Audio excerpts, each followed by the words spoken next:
Politics, Our Worldview. Live on Facebook every Sunday from 5 p.m. till 7. It's the podcast about politics in Barbados, the region, and the wider world. Now, here are your hosts, Ayo and Terry.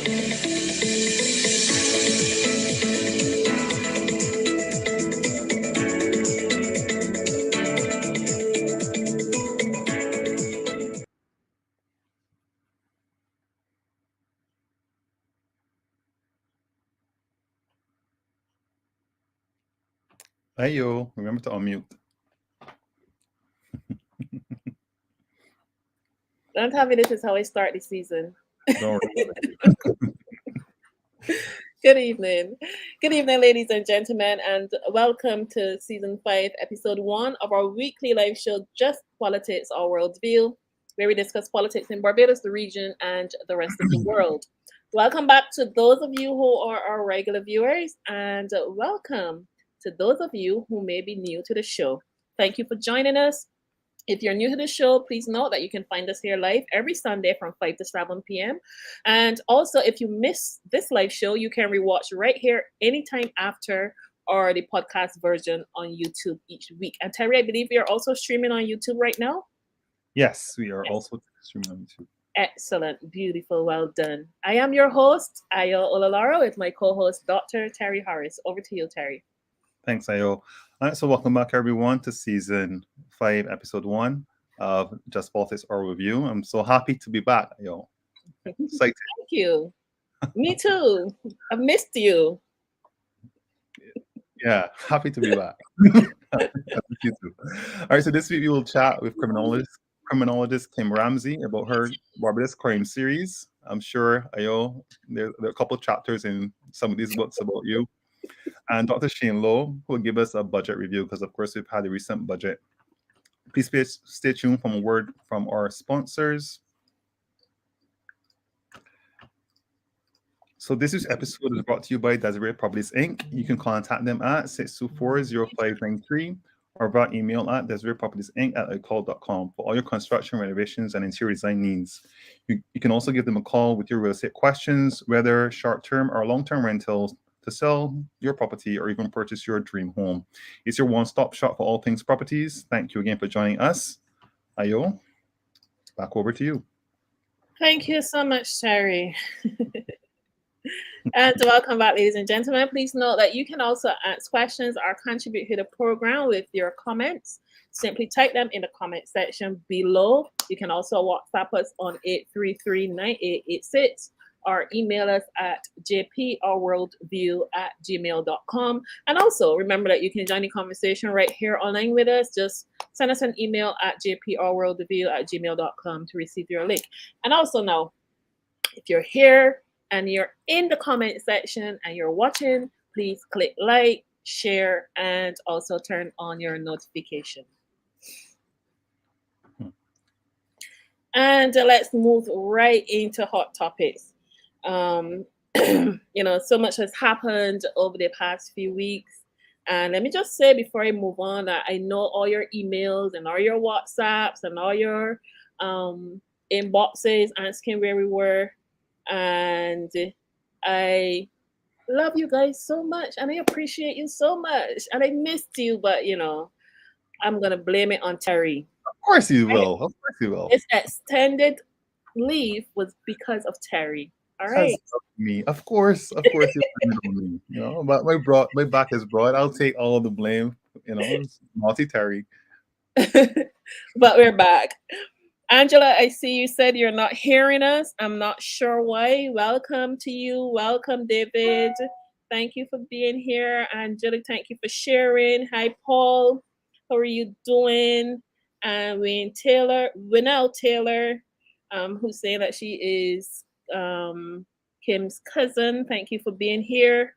Thank you all. And welcome, Sunyata. All right. So a lot has happened over the past few weeks, and we really can't touch on everything, but there are a few things that we must talk about, and I want to start at home. I really want to talk about this whole thing with young Khalil Kothwala, and the failure of the Senate to reach a consensus to allow people from 18 years old to enter the Senate are to be elected into the House Assembly. And I strongly believe that we got it wrong on this one. You guys can tell me in the comments what you think, but I feel like we got it wrong. And I feel like what it represents is a fear of change and a misunderstanding of the youth in our society. I feel like a lot of people forget like how they were bursting with ideas and itching to make a contribution when they themselves were 18, 19, and 20 years old.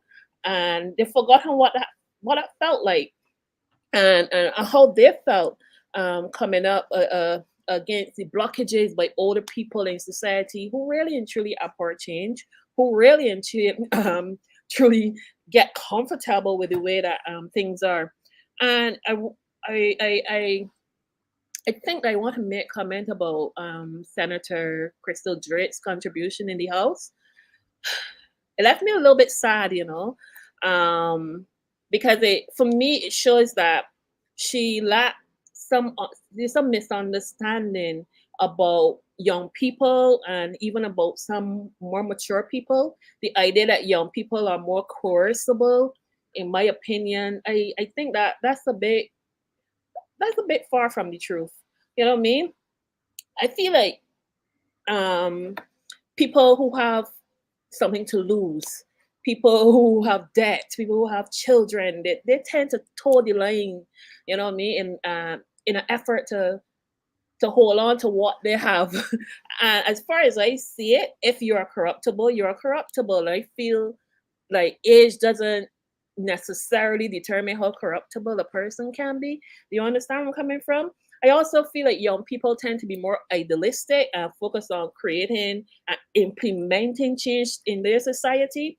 So in that respect, I feel like she got it wrong. I feel like adults lose their fire when it's and it's replaced really by the responsibilities in life with debt, things like that you really have to start to focus on. You can't be marching up and down and trying to change things when you got to pay your bills and you don't want nobody to think about do you understand the point I'm making? So very seldom I feel that change is created in any society unless it is prompted by the activism of youth. And I think that this is something that we really want to that we really should think about. And I also want to offer somewhat of an apology for the ignorance of Dr. Young Kothwala. Basically, for what he's had to endure like a lot of public scrutiny and condemnation and insults. And right now it just feels like it was for nothing. But I suspect that young Kothwala has the temerity, he certainly has the attitude and the strength of character to rise above this. And I do expect to see him in our hollowed halls in a few years to come.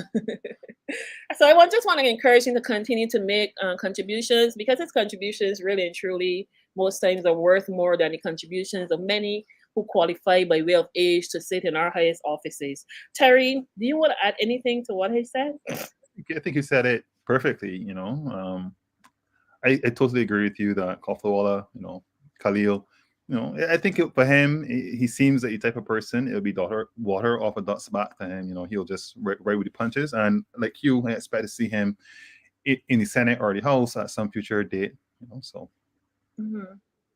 it's unfortunate that the Senate didn't make the necessary changes, but things are what they are, and we move on. Yeah, I mean, so the other hand is saying it's hypocritical to say in one breath that the youth are our future, but in the same denying a promising young man an opportunity to contribute to Barbados' development. And Senator Drake's comment defies logic and quite frankly shows a deficiency in true political mentorship in Barbados, and that's what's missing. You know what I mean? I don't feel like you should have to wait until you reach 25, close to 30, and so forth to make a contribution. That is what mentors are for. So I agree with you. David is saying that change comes in stages. What has happened is definitely not in vain. And I agree with you. And yes, Paul, the energy that youth bring is contagious. It is. And if you spend a lot of time around young people like I do, I'm young myself, it is contagious. That's why Terry hangs out with me, right? Yeah.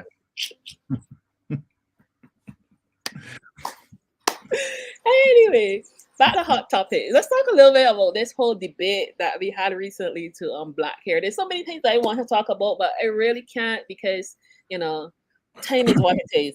There's been a lot of talk recently in the news on social media and so forth on black hair in schools, predominantly as it relates to locks and afros and braids and so forth. But apparently, students who choose to wear dreadlocks were being asked to submit a letter from a chief within the Rastafarian sect, confirming that there are indeed Rastafarian of the Rastafarian faith in order to wear their hair in their chosen hairstyles. First of all, that is discrimination. Unless we are also going to be requesting a letter from each student from their own religious leader in order for them to present as their choose step. You know what I mean? It's discrimination. If what I just say sounds absurd to you, then it should sound absurd to ask somebody to find a Rastafarian to confirm that they're indeed Rasta. Secondly, I feel like it shows a real misunderstanding of what constitutes a Rasta. Because for me, as someone who was raised in the movement, Rasta is really a personal walk. And often a lot of people who identify as Rasta do not belong to any one grouping, even though many do. Many of them don't attend any temples or churches or whatever else. And if that's difficult to understand, then you must consider the number of people who identify as Christian, but those people don't belong to any churches or attend any. So it's not really hard to contemplate, yeah? And finally, people should not really have to identify as religious in order to be for others to accept the Africanness of their natural attributes. I just feel like it's high time that we move away from such things in this post-colonial space. And when I say this post-colonial space, I say that because these issues only arise in these spaces. Just recently, the United States of America, if you guys were paying attention, they passed something called the Crown Act, making race-based discrimination on natural hair at work and school a federal offense.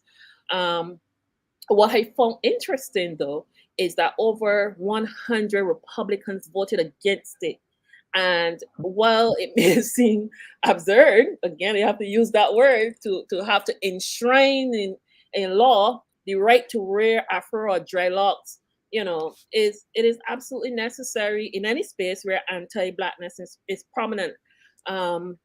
Representative Ayanna Pressley, she made a statement that the House affirmed that Black is beautiful and so is our hair. And whether you're a student, an employee, or our next Supreme Court justice, you deserve to show up as your full self with your head held high. And I just want this 98% Black country, the world's newest republic, to take note. Terry? Yes, it's ridiculous that we should still be, to use your word quite correctly, discriminating against basically ourselves for wearing what is not really radical, but more historically speaking, a traditional style of headdress, right? This is traditional, and it's nothing could be more conservative than it. So I would think that we would want to move on from this very quickly. The U.S. has very recently passed these laws that are against, or that speak against discrimination against Black hair. I think we should probably be thinking about doing the same thing, which is kind of strange in a predominantly Black country. But if that will help, then maybe that's something for the Senate to do. Yeah, along with the House, of course. Well, yes, Matthew, they're still using religion to validate these things. That's what happens in post-colonial spaces. Anyway, let's move on quickly because we have two guests tonight. Let's talk a little bit about the war in Russia. We can't not talk about it. Sorry, the war in the Ukraine. So much to unpack here. There's so much I want to talk about, but it's too much for one show. And let me just say that this is another war that's taking place because there's been war happening around the world for decades now. And this is another war, okay? Even though this one is termed a world war. It's just another war on top of all the others that are happening. And as I said, it's a lot to unpack, but we want to focus our energy today on the energy crisis that has been resultant because of where this war is happening. The question is whether the world can survive without Russian oil and gas, because according to BBC, Russia is the third largest producer of oil in the world and exports some 5 million barrels of crude oil daily. On account of the war, several countries have decided to limit or ban Russian oil imports. The US announced a complete ban on Russian oil, gas, and coal imports, and the UK is phasing out Russian oil by the end of the war. The EU is also reducing its Russian gas imports by 2/3. And we had Russian Deputy Prime Minister Alexander Novak saying that the rejection of Russian oil will lead to catastrophic consequences for the global market. I really want either Terry or Shane when he comes in to explain that a little bit, because that sounds like a threat, but it might just be a result. Russian oil makes up for about 8% of US oil and refined product imports and 6% of UK oil demand, but the EU is much more reliant on Russian energy. As a result, oil and gas prices have risen sharply, but it's not the cost of fuel, but it's not just the cost of fuel, but the cost of goods around the world is also expected to soar higher. The BBC also claims that alternatives to Russian gas can be found, but slowly, and the EU hopes to boost its renewable energy and importing more US liquefied natural gases as an option. So what does it mean for us in Barbados, Terry? Yeah, I mean, we have the graphs up that speak to wheat, which you have not pointed to, but is another commodity price that we need to pay attention to, because Ukraine and Russia, they tend to export a lion's share, maybe 30%, they say, of world supply of grains. Wheat, of course, is the main grain, and we see that the price of wheat in recent weeks has been peaking, and so we need to pay attention to that. And right now is the planting season in Ukraine, and of course, the war will be definitely disturbing that. And so we can only look forward to not very good harvests closer to the autumn, and then for a peak in maybe wheat prices that then. Of course, we've all felt the impact of the recent rise in oil prices.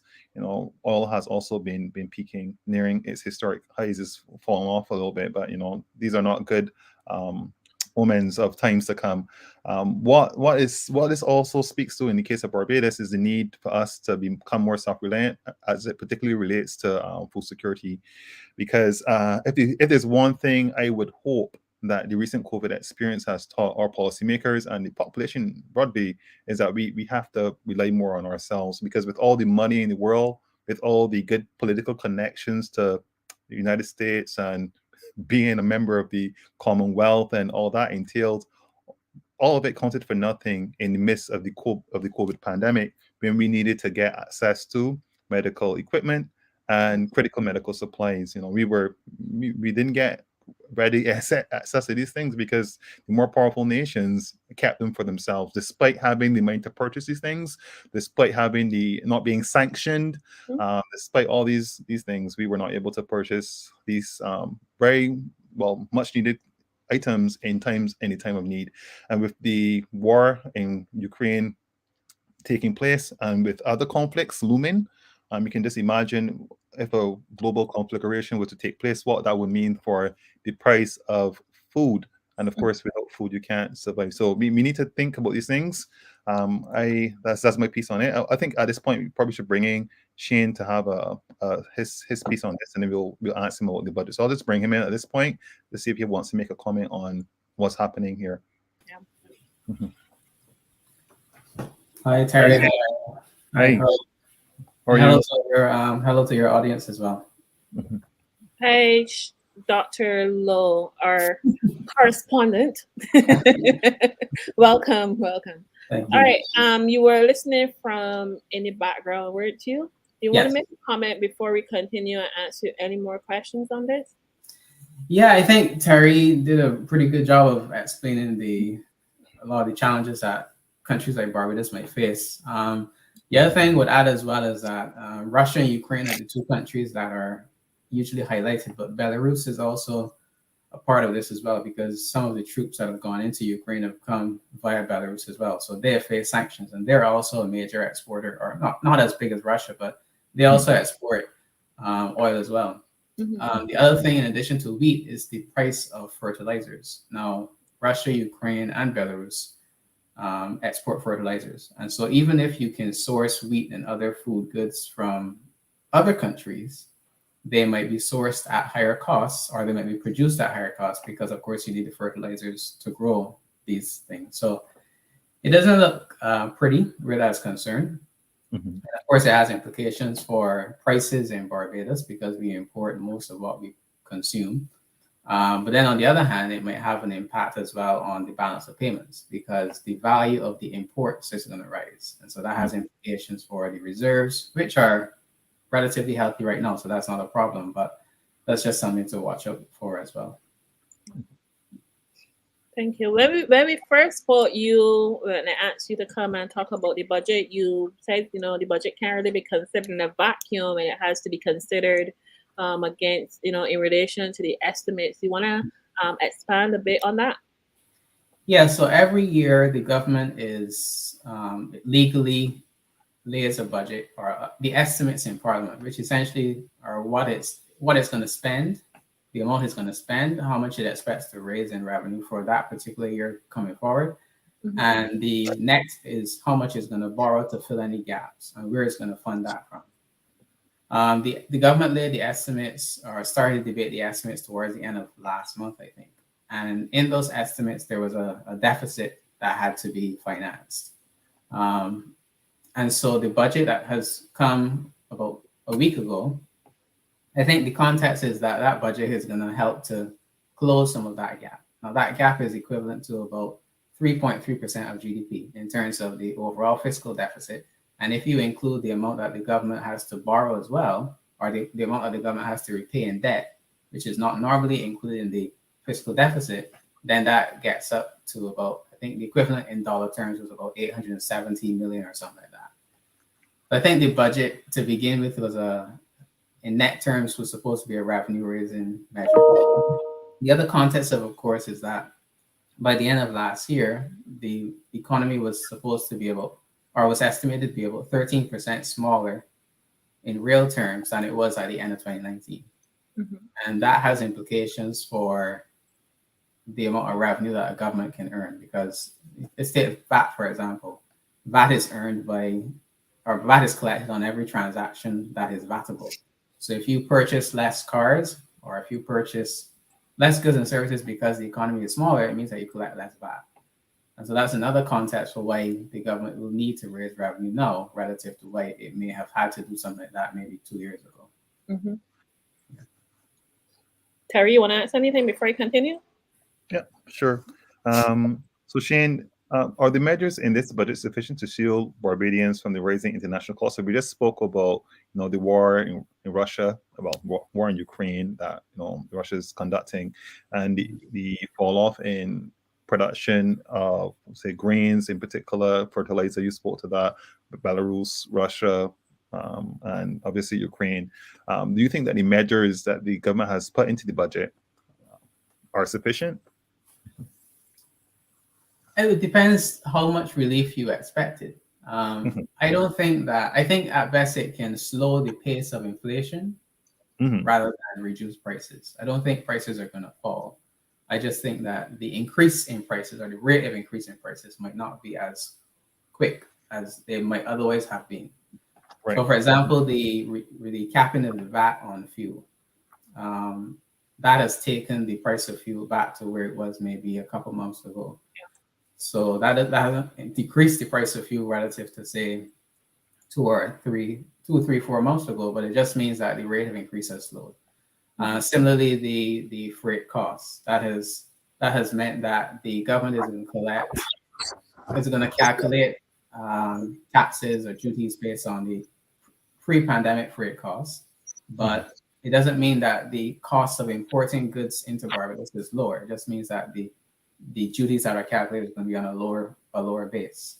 And of course, It doesn't, if the government has to import oil, the government is still importing oil at the same rate that other countries are importing it at. So there is some relief there, but I don't think it's a massive amount. I think what the government also has sought to do in this budget is, in relative terms, to shift the burden from those at the lower income level, however you define that, to people who earn a little bit more, and to the people who own the capital in the country, which are the businesses. I know that's been quite controversial, but I think that was one of the major ways that they tried to raise revenue without hitting people at the very low end of the income scale too hard. So in that respect, people have been spared. Some people have been spared, but I don't think the cost of living has declined significantly. Right. But we wouldn't expect to see inflation like taking off in Barbados as a result of these measures, which is kind of what you would expect or what you would hope for. Yeah, well, I think if whether inflation takes off or not will depend on what happens internationally more than what the government can do. I think they just kind of try to not aggravate the situation by reducing or capping the VAT, but I don't think that they can reduce prices themselves, because their prices are set by companies, not by the government. Right. Yeah. I heard one economist saying that this one-off pandemic contribution levy to companies, not only is it retroactive, but is likely to cause an increase in goods and services. I don't know if I agree, because it's one-off. So because if my insurance goes up because of this, I change my insurance company. It's just that. So tell me, what are your thoughts on that? I don't think looking at it just on the surface, I don't think it's going to necessarily lead companies to increase the price of their goods and services. But if you look at the companies that were affected, banks, insurance companies, telecommunications companies like that, I don't necessarily think that they're going to respond to these things based just on those factors. Let's take a bank, for example. Mm-hmm. A bank's major costs, apart from the operational costs of hiring staff, etc., one of the major costs of a bank is the cost of deposits. And that is, so if you see a bank raising fees, for example, it is likely to be raising fees because it either wants to compensate for people using its services more and more, or because it wants to deter people from using those services. It wants to deter deposits, something like that. So I don't think the two things are necessarily linked. I mean, I have my own views on the pandemic levy, but I don't think it's necessarily an issue with respect to them trying to raise prices. Mm-hmm. Is it too much for me to answer those views? Well, in very simple terms, I think that I saw Professor Robinson has some comments in the paper today, and I think that it makes me wonder why those companies in those sectors were chosen. I think one thing he mentioned is that perhaps the levy could have been not necessarily on selected sectors, but companies that earned over a certain amount. Now, I'm not necessarily a fan of going back and saying, well, your taxes or your levies are based on previous activity, but that's another issue altogether. But I think it, even though the government has said that these companies performed better than others during the pandemic, I haven't seen the financial results of these companies and all companies in Barbados to make that assessment. But I think it's, even for example, the government said that these companies performed better. Sorry.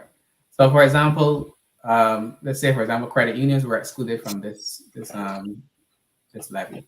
Mm-hmm. Credit unions made profits in 2020 and 2021 as well. So I just think that when you start to single out certain sectors versus the other, then it starts to become a bit iffy, so to speak. Mm-hmm. Okay. Any follow-up there, Ayo? You go on, Terry. Okay. I'm not gonna go too far into it because you don't have the whole evening either. But I could ask him quite a bit. Go ahead. All right, so Shane, what are your thoughts on the 12-month contribution levy of 1% for persons making above 75,000? What are your thoughts on those? There have been some complaints emanating from those relatively high, quote unquote, however that's defined, income owners in Barbados. Like there've been some complaints from them. But what are your thoughts on it? Do you think it's fair? What are your thoughts? I think it's fair. Yeah. Well, first of all, I'm not surprised that a levy or a tax has been kind of imposed on persons who earn more than others. So I remember back in, I think it was 2018 or 2018, when this government came into office, I think it was this government that increased or introduced another income tax bracket on very high earners. And I think it was up to 40%. So I'm not necessarily surprised, but I think the level of 75,000 is not necessarily that low. I think there are quite a few people in Barbados. There are quite a few people in Barbados who earn much less than that. So a large section of the population will not be affected. But I don't know if we can define $75,000 a year as high income. Yeah. So I think that is where a lot of the outcry has come.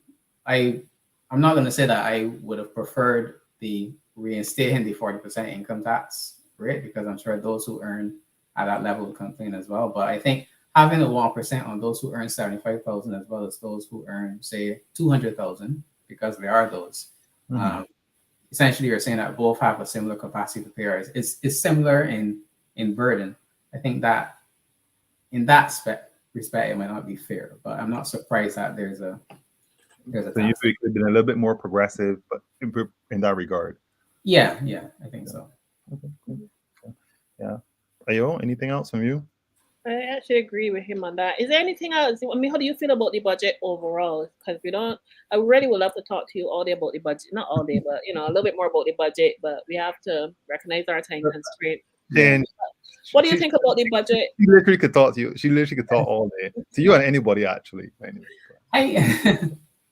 I think it. I mean, I wasn't sure what to expect. I think the first thing that I expect, well, if I did have to expect something, it would be that the government would seek to close the financing gap.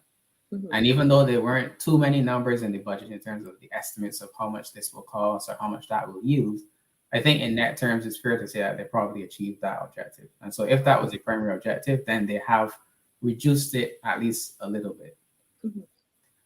There are a number of initiatives in there with respect to renewable energy, et cetera, that I think are very interesting. May not necessarily have an impact today, but maybe down the road. But I think a lot will depend on the implementation of the measures, right? The extent to which they can actually, raise the revenue that they say they hope to raise, the extent to which they can implement some of the things that they say that they want to implement. Because at the end of the day, we've had many budgets in Barbados before by different administrations, and many things have been kind of proposed, but not all are always implementable right away. Do you think, because government said that they were going to be monitoring and making sure that that savings are passed on to consumers, can this really be done effectively? So I think that you have to, because this thing is so dynamic. Let's say, for example, there was a policy where the government expected that a particular retailer would reduce their price by X amount as a result of the policy.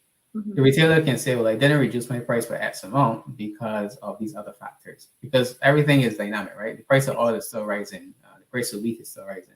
Some of the things that you see in the supermarket today may have been there from, let's say, or let's not say the supermarket, but and other retailers may have been there from a month ago before the prices got to where they were. So it's always going to be difficult to argue that the government has, that a retailer has or has not done what the government expected them to do. And then, of course, again, the private sector is the private sector. So unless the government is going to mandate prices on certain things, exactly, it's going to always be very difficult to control these things. And unless the FTC can say that company X is charging excess profits, and then you have to define what excess profits are, then I think it's always going to be difficult to do that. And I agree with you. That's one of the things that I was very skeptical about. But Terry, anything else before we move on? No, I agree with a lot of what Shane had to say. Just little the government can do right now. of course, as Shane said, we essentially take prices. And I don't find the government policies in terms of the budget to be inflationary. We've had people saying that. I don't think they're going to really contribute. They're actually trying to mitigate against inflation, of course, because that could still materialize because, we import almost every single thing that we consume in Barbados. So with that respect, we have to wait and see what happens on that front. With regards to the tax on the particular industries, telecom, petrochemicals, life insurance, and general insurance, with those making excess income of about 5 million, the retrospective nature of it, maybe iffy to use Shane's term, but of course they've made a lot of profits. It's a one-off levy, and if we remember that corporate tax rate in Barbados has been reduced since the government took office, then maybe they're still better off compared to where they would have been if the corporate tax rate had remained where it was. But of course, we're going to argue about that. With respect to the individual levy for individuals making over 75,000, it's going to be tough. I don't think 75,000 is a person making that amount is a high income earner at all, but it's 1%, and they're still benefiting from things like movement in the threshold for land tax, the capping of VAT on fuel and things like that. So hopefully everything squares for them as well, right? So other than that, that's all I have to really say. Just a question from the audience. Crystal Hubble, she's asking, welcome Crystal, thanks for being here. What happens when world prices exceed what government can cover with these caps on prices? That's a very good question. Because gas they cap on prices for 6 months on gasoline, I believe. And I cap think on VAT. Yeah, cap on VAT. On the VAT, sorry. Right. And gasoline is also capped at $3.99, right now. Is it capped on the VAT or is it capped on the gasoline? I thought the cap was on the VAT and that level. So it reduces it to yeah, the cap is on the VAT for real noise coming through. I don't know where it's coming from. Yeah, it's only first 37 cents per liter. Right. For diesel and 45 cents per liter on gasoline. So the cap is on the VAT. Okay. Okay. So if the prices rise, so I think the way that the mechanism works, and I think this mechanism was introduced in 2008 or 2009. I remember when the then Prime Minister came into office. He introduced this mechanism where the price of fuel at the pump would move in line, in general terms, with international fuel prices. Because at the time, apparently, the price of fuel was quite subsidized, and it was causing substantial losses to the Barbados Oil Company. So if the government continues with that mechanism, but caps the VAT, then the price of fuel will still rise again. At least that is my understanding of it. Okay. Now, they can choose if they want to change the mechanism and cap the price of fuel altogether, but then someone needs to pay that cost. Because remember, the oil is still being imported at $100 odd a barrel approximately, right? So instead of the consumer paying that cost, it would be the government paying that cost. So it would be foregone revenue on the government's case, or it might be the oil terminal. The oil company might make less profits, which is less of a dividend in theory to the government. So somewhere along the line, someone's going to have to bear the cost. It's just a matter of whether it is the consumer or it is the government. Now, if you take it to other sectors of the economy, like the balance of payments, it wouldn't reduce the value of imports of oil into Barbados. The value of imports would still be the same because the oil is still being imported at that cost. What it might do is that consumers now having to pay less for something that in theory is worth more, might consume a bit more. Right. Which means that consumption might rise a bit, which is great for the economy, but then it means that consumption, the actual volume of fuel imported might rise because people are doing more than they could otherwise have done. Right.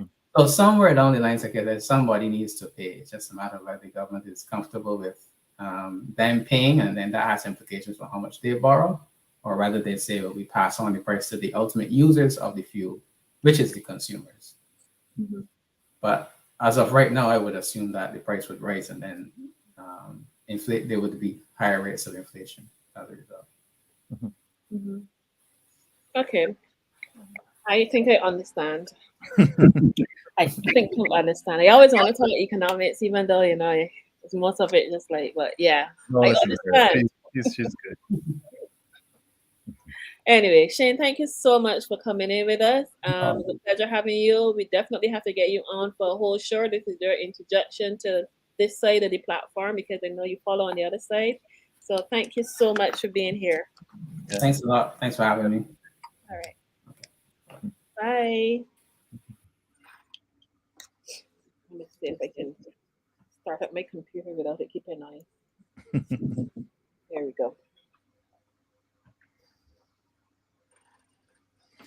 All right, so next we have Kim Ramsay. So Kim Ramsay has been a criminologist for over 20 years. She has trained at the Scarman Center at the University of Leicester in the United Kingdom in the field of clinical criminology. She's also employed at the Criminal Justice Research and Planning Unit as a senior research officer for the past 18 years, where she does research on crime and the criminal justice system to inform policy on crime.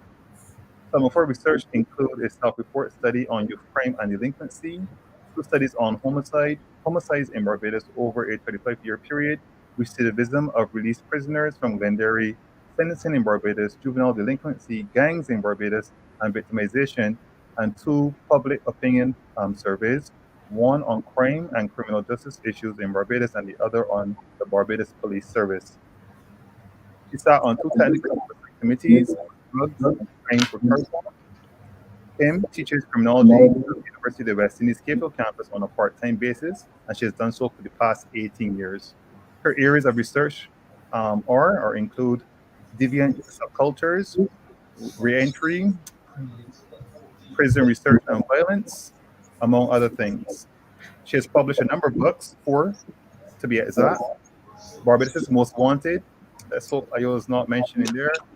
Murders That Shocked Barbados, Ayo. The Barbados Prison System, Chronicles of Incarceration, Death, Riots, and Reformation. And most recently, a very interesting title, Sex, Drugs, and Murder, Unsolved Murders in Barbados. Interesting one, I think. You like that one? Yeah, sounds very interesting. We're not writing or working on different criminal justice projects. Kim likes to spend her time in her garden or in the gym. Kim Ramsay, welcome to the show. Thank you. Nice to be here. Welcome to everybody. Hi, Kim. Thank you so much for joining us. Gentlemen and ladies, let's welcome Kim to the program in the comment section. But Kim, I want to talk first, so get some background from you before we move on to the books. Criminology. Tell us what led you to this seemingly very interesting career, profession, really. What started me? I think it started when I was a student at UE. Actually, I was an undergrad student at UE Cave Hill, and I was very interested in abnormal psychology, but more interested in it from offending perspective. So I remember having a conversation with Dr. Mehi, who was our lecturer in psychology. And I told him I was interested in, studying the criminal mind. And he said, well, you should probably get into forensic psychology or criminology. And so I applied to John Jay College, but I didn't have, because I was not a psychologist and for other factors, I didn't get into John Jay at the time. So I applied to Leicester. This was in 1999. I applied to Leicester, and then I went off to study in 2000. And the rest is history. Wow. So it's over about 22 years. Okay. Excellent. Yeah. Mm-hmm. And how did this lead to you becoming an author? Well, okay. So I do a lot of research on crime, and I realized that, there's a lot of information out there that the public does not know about crime. And more importantly, about offenders, the criminals of yesteryear. And I say, you know what, we need to document, which is one of the problems we have in Barbados. We don't do enough documenting of our history. And even if the history is not a very pretty history. So I decided back then, in the conversations I had with persons, they were like, well, just write about some of the persons that have committed crime and some of the experiences in our criminal justice system. And that's how Barbados Most Wanted was born. As I said, documenting. I wanted to leave a history for others 20, 30, 40 years down the road to read about, crime of yesteryear, what has happened in our criminal justice system, in our penal system, even in our police system. Because, for instance, in Barbados Most Wanted, a lot of persons did not hear about Buddy Braffett. I remember coming up as a child and hearing my mother telling me, she as a child, she used to be hiding and, she was afraid to walk home from school because she always figured Buddy Braffett was hiding in the canes. So I was like, okay, my mother's in her 70s now. What about, the younger people coming up as, 7, 8 years old? They don't know nothing about Buddy Braffett. They would probably, and as I said, oral histories, but then the people are dying out and they're not leaving the history. So I said, it's best to document it. And that's how my books have been born. Excellent. Terry? Yeah. Kim, so what do you hope to accomplish with this series overall? So we now have 4 books now. What do you hope to accomplish with this series? Well, as I just said, it's about documenting. I'm not going to go and ad infinitum. I'm going to probably just do about 1 or 2 more books and then I'm done, because I think that I've already captured a lot of our history. I'm leaving it now for others to follow, because history will always be history. 10 days ago was history. So we will always have stories to tell. It's all about getting the training track to document. It doesn't have to be about crime. We just need to document more about any aspect of Barbadian history. So, as I said, I've written I have another project in line and coming up where I'm looking at people who've been missing over the years. So it's called Vanish Without a Trace, and I'm going back from in the 60s and so on and coming for it. Not every single person, but those who have been able to get stories about. So as I said, documenting our history. I when I write the books, the museum has some of them, the library has some of them. As I said, when I'm long gone, they'll be there. 50 years ago, people will be able to go back. Because for instance, I can't see anything documented about crime in Barbados in the 1800s. I would like to know what used to happen back then. We would have the historians writing about it, but we have to get, as I said, more in depth. Because they just give you a cursory view. I'm more focused on it. Right. Yeah, exactly. So give us a snippet. What's the most interesting story that you've come across? Just a snippet from one of the books in terms of past crime and criminals in Barbados. All right. So, okay, specific book then, because there are 4 books. Yeah. Okay. Well, Barbados Most Wanted continues to be 4 years later the most popular book. I think all the stories in the book are interesting. Obviously, everybody likes the Winston Hall story, because nowhere in the world, I stand corrected, has anybody ever escaped legal custody 3 times and gone down in history as some kind of folk hero. So there are people overseas that still do not believe that this has really happened in Barbados. They're like, this is a play, this is a story. But Winston Hall has stood out, and he's become this really happened. So Winston Hall's story is obviously very captivating, and Barbadians are divided as to whether to see him as a hero or a devil. So people like him, but a lot of feedback has been positive about the Buddy story. People are just fascinated that we had this criminal who dared to throw a dynamite at our police. Like, how dare you? And where was he getting all of this dynamite from? And so it was, and the fascination that he was not afraid of the police, and the fact that he ran the police with this dynamite. They did not retaliate. They ran from him. And then there were obviously the exchange of fire, the gun duel, the shootouts between Buddy and the police. So that was kind of fascinating as well. Then there were obviously the sad parts of the book, which highlighted issues like poverty and neglect, which is problematic among some persons, abuse, the lack of love and affection, the influence of peers, which is still obviously a problem right now. All of these things have been highlighted in the book. So overall, the Barbados Most Wanted highlights challenges among the offender population, but there are also the funny parts, like, as I said, Mark Young and Alfred Hardin at the stadium when the security guard was up there with his outside woman. Those things, people found fascinating. So funny in some aspects, but yeah, you have to look at the overall picture. It's a serious book talking about, because most of the men, I think of the 11 men in the book, only 2 are alive right now, which would be all 2 are in prison. So that's Peter Bradshaw and David Oliver, who are obviously charged with the 1985 murder of Cyril Cisnet. Peter obviously came out. And then went back up, right? 6 months later, he was back in prison. Generally, of the 11 men, so the lesson is that crime doesn't pay, basically, because where these men are. I mean, Denzel Roberts died.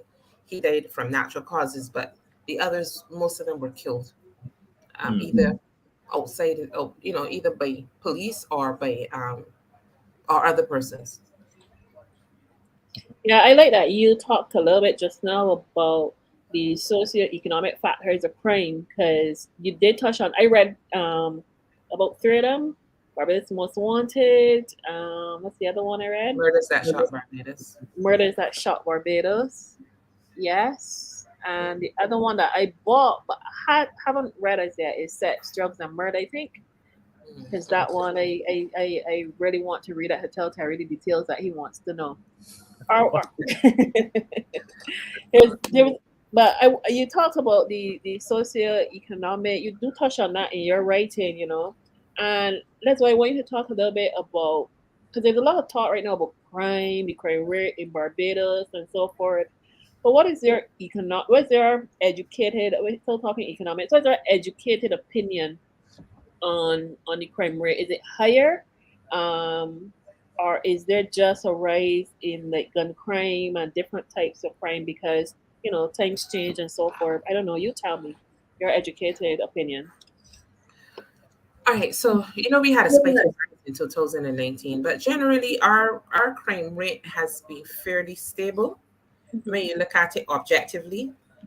Especially violent crime, we've had peaks and troughs. So obviously it comes and goes. We had a decline in violence and crime generally in the pandemic, and that's natural because people were not interacting, people were not moving around. We were on curfews and so on. But remember, crime is usually an issue of interaction among persons. So once we're back outside, you're mixing with people. There's going to be aggression. There's going to be conflict. So these things that they're going to have these issues. What is interesting, though, as it relates to gun-related crime, is that we've been having an increase in gun-related crime from in the early 90s. And this is a result of issues like the drug trade, because of where Barbados is located. We had a lot of organized crime, persons smuggling in drugs, guns. We had the whole gun, cocaine, drug trafficking, our borders. There's a whole set of issues that are related to what we're seeing out there. We have a lot of unemployment among our young people as well. That is also one of the driving factors of crime. And basically, the whole issue of, as I always say, publicly and to my students, we just have a decline in the values and morals of society, which is not only happening in Barbados, but it's happening worldwide. So that's lending to a lot of the violence that we are seeing among not only our young people, but our adult population as well. So, and at the core of a lot of it, though, is the access to firearms, which is concern, has been a concern for several years. Agree. Angela is asking an interesting question here. She's asking about if any of the guys have read your book, the guys who are still living. Do you know? I know they know about them. Okay. Yes. It's short to answer the question. Yes. Uh-huh. I've actually had one of the guys in Murders That Shock Barbados. He approached me. One of the guys who was charged with a murder. Wow. He actually approached me on Facebook to get a copy of the book, which I found kind of strange, but yes. But yes, there's no, everything in prison is known. So for sure, Peter Bradshaw and I had to interview David Oliver for the book. So he Right. definitely knows Mhm. that the book is written. So yeah, they know. They know. Okay. Well, anyway. Um, yeah, I mean, I would expect, but it was just an interesting question, I thought. Um, Terry, anything else before I move on? Angela has another question that I think is Which, interesting. which one? The question related to can types of crimes change if we look at immigration as a solution going forward? Because we know the government is looking to increase the population via um, immigration, and I guess very mischievously, Andrew's asking if this could have an impact on crime. What are your thoughts, Kim? Well, naturally, with the I'm getting some feedback. There's things like human trafficking, which is a concern right now. It's a topical issue, and one that we're working on in my office. But that's one of the challenges we face. We have yet to do some research to look at the whole issue of human trafficking in Barbados. But you know that with people moving across borders, that will obviously be a challenge. Persons coming in under the free movement of labor initiative. We have to examine the whole issue of crimes coming across borders, and then with that will come, deportees. For instance, we've had issues with deportees before, but it's not to the point that it impacts our crime rate, because they have not significantly impacted our crime rate. But obviously, with the movement of persons, you will have movement of crime, and that's as simple as I can put it. Yeah, so very good. So we cannot expect the immigrants aren't criminals, Angela. No, they're not. She's asking the question. No, they're not. But with any movement, you will get movement of crime. Of crime, yeah. So she's asking another question here. So what about crimes of passion in the Barbadian context? How are we, and in what terms of that? So like, what do you mean, Angela, by how are we? I'm assuming that she means in terms of, are we seeing a reduction or increase in these crimes of passion? So we spoke earlier about gun-related crime. What about crimes of passion? I do not have the statistics to tell you that we've had an increase or decrease in crimes of passion. I can tell you, because crimes of passion can rate from domestic violence to actual murder. I know for a fact that most of the murders that we have in Barbados tend to be gun related, and they tend to be one-off disputes or ongoing disputes. Some of them are vigilante justice, etc., etc. I do not know that we have had an increase in murders that are related to crimes of passion. However, as I said, in the absence of actual statistics, I cannot tell you that we've had an increase or decrease. I do know, though, that research has said that in the COVID period, there has been an increase in a lot of domestic violence. I do not know if it's on the local level, but that is what the international research is saying, that because people are more on the inside as opposed to outside. The exposure to the exposure people are getting on each other's nerves per se, and then there's the abuse that can happen within the home setting. That has been a problem. As I said, though, we have not gathered the statistics to look at the impact of COVID on crime, so that we can come back and say, all right, X, Y, Z happened in the cuts. Technically, we're still in the pandemic. Right. So the research now has to be built coming out of the pandemic as to what has really happened since COVID. So no statistics, Angela, to answer that particular question for you. There's a interesting story that I read in one of the books. I don't always remember which book I read a story in. All right.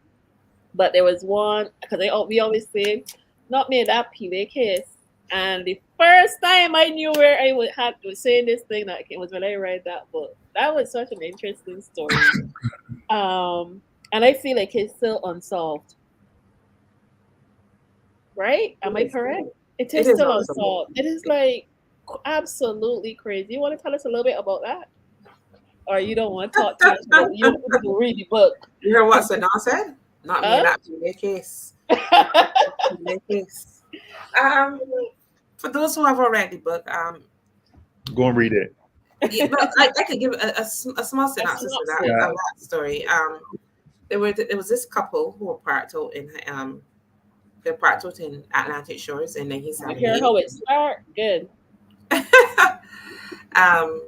Both of them were involved with other people, and so while they were parked out, this gunman, let me just say alleged, straight to the story, alleged gunman turned up and shot Victor Paris, better known as Pile, and that began a scandal that Barbados has never seen before and probably will never see again.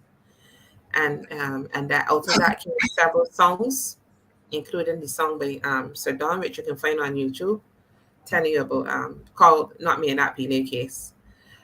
So what happened in that particular instance was that so Pile was shot in the car, and she ran off half naked, and began a series of strange incidents that nobody can explain.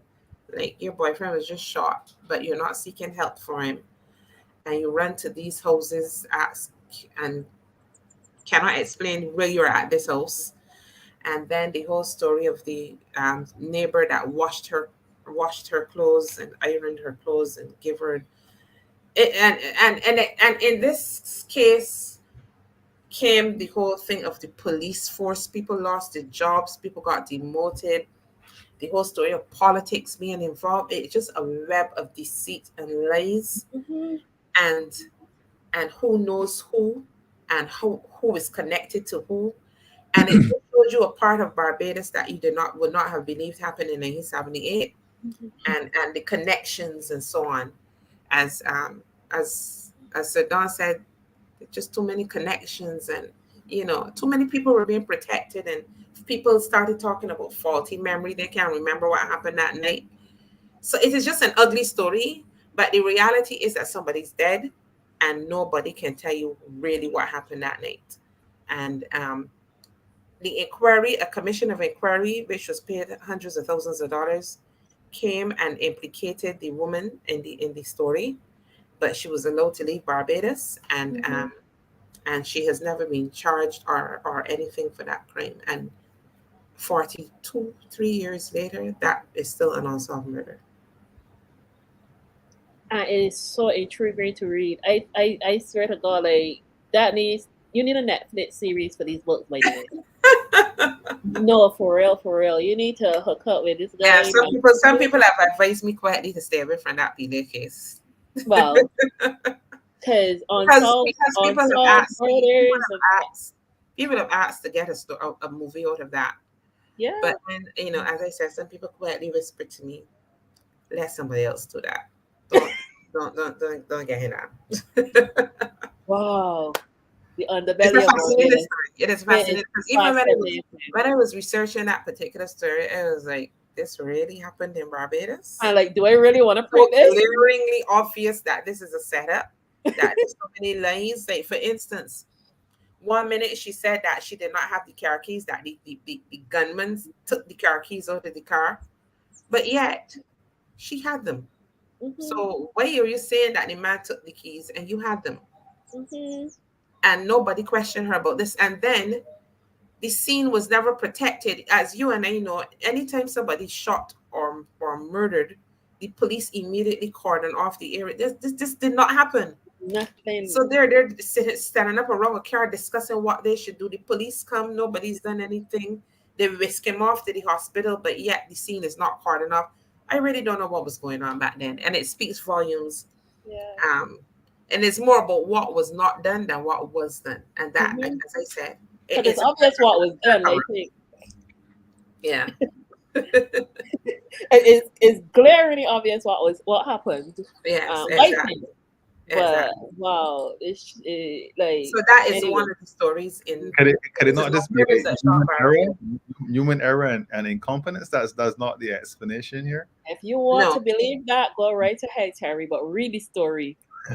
Another interesting story that came out of murders that shocked Barbados was the Haggett's murder in 1933, where this man went berserk and started killing all of these people for no reason. There was absolutely no reason that he did it. He and his wife had an argument, and he just went on a rampage and killed about 5 or 7 people. He killed a couple animals, and then in short order he was hanged. And that's another thing that was very obvious in these books: the quick, like if you commit a crime now in less than a year, you were on the gallows. Yeah. So again, all of this I find is very interesting because, again, 20, 30, 40 years down the road, because we don't hang people in Barbados anymore. We stopped doing that in 1984. And people that read these things will say, but look at this. We used to execute people in 6, 7 months. What? So it is good to look back and see how we did stuff, and more important, not only how we did stuff, but what was involved in doing it. Because in my other book now on the history of the prison system, I've walked us through, because a lot of people in Barbados, for instance, do not know that we had a cage in Bridgetown where we housed slaves, and this cage was there for over 200 years.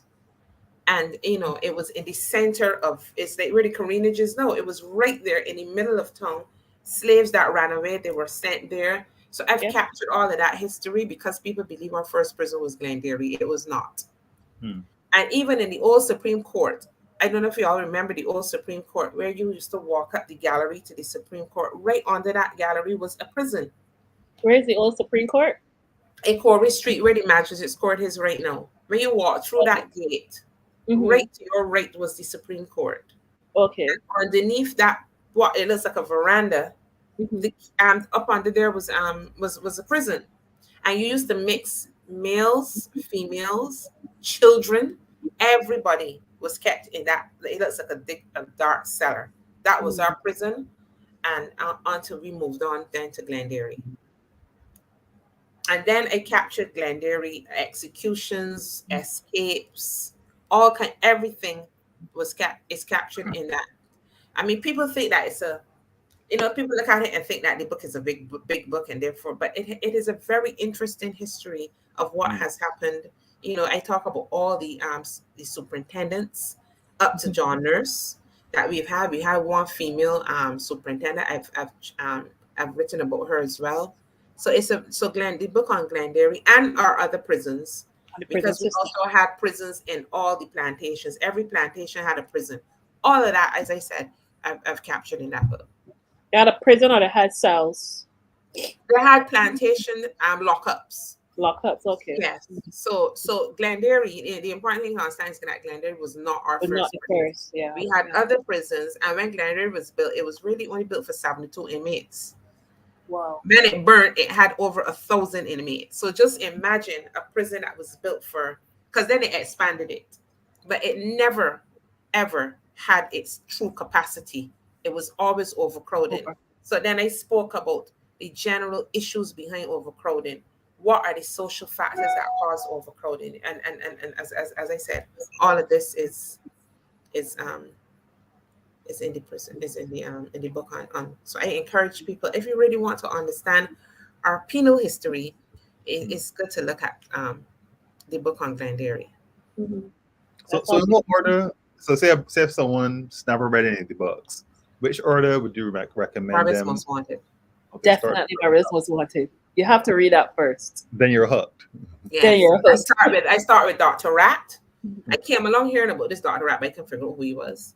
And he was a Vincentian who escaped. So the important thing to remember about all the 11 men in these books, all of them escaped at some point. So that's why it's called Barbados Most Wanted. They were at some point on the run, and they escaped from custody. With Dr. Rat now, Dr. Rat had escaped from prison. Not prison. He escaped from over by the garrison. They had a doctor's office out there. He escaped, and he was on the run, and he jumped on the ship, and he was involved in a shootout with the police, and that was the beginning of the end. In 1972, he died in a shootout with the police. A lot of them die in a shootout with the police. That's the reality of it. And then obviously everybody would have heard of Woggy and Mary Jack. Yeah. But they're more, yeah, they're more, they're more modern day. So you buy the story about the shootouts with the police, or do you think that? What are you trying to get her implicated? I'm just asking questions. Do you really think it was a shootout, or what do you think really happened there? Well, okay. So with Dr. Rat, there was literally a gun right next to him. Not me that feeling case. I guess that must be it then. I guess that No, but he was in a shootout. That's what they say. Yeah, I can only go with. So I should say that from my books, I interviewed ex-police. Right. I interviewed family members, those who I can find, those who are willing to talk. Now, obviously, I went into archives, I went to the library and so on, and I gathered information. There's some stories that were a bit suspect, I will admit that. Like Sam Flies. Sam Flies actually wrote while he was on the run. He wrote a letter to the Nation newspaper saying that he doesn't think he's ever going to make it out alive out of this situation. He thinks the police is going to kill him. And they did. So he wrote a public appeal to the nation, again, something that has never happened in Barbados, where we have a wanted man writing to the main traditional media and saying that, I am wanted, but I believe that I will be killed. So in his letter, he bequeathed a ring to his unborn child. This is the kind of stuff that probably would be interesting for a movie, because here you have a man who's on the run who is basically writing his last will and testament into the media, and he was killed. He was then killed by the police in the MTW. Yeah, that's what they said in the MTW yard. But there was a coroner's inquest because they were like you. There were persons who did not believe that he was in a shootout with the police, and they believed that the police actually killed him. But the police were adamant that they shot at him, and they shot back. And they found a gun right next to him, so of course. Yes, and there was a gun. Yes. One of the hardest stories to read, even though I grew up hearing about it because I originally come from St. Philip, was the Julian Baines story. I think that is still one of the saddest episodes in our history. And obviously, like most people, I would just heard little rumors and stuff, but when you read, because their books are so well researched. Do you know that? Like they cover so much, and they really the things that you've been hearing all the time, you don't really get the full experience of it until you read the book, because you're just hearing, things in your neighborhood, somebody say this and say that. Which is one thing that's really interesting about the book. They clarify a whole lot about the cases. But the Julian Baines story really is a sad one. You want to talk about Julian's story was very sad, and sad on two levels, because I knew her personally. Her sister was my best friend at primary school. Oh, wow. And we're still very good friends. We actually both celebrated a milestone recently. But what was touching about that story is that Julian was just 18 years old, and child, and it broke her mother's heart, and still continues to break it, because she's had no closure. She does not know who there's nobody who's ever been formally charged for the murder of Julian. And for those who know the Bain family, they were very tight knit, and Thelma loved her children unconditionally. She was a good mother to them. She is still, but she's still alive. And she was very close to them.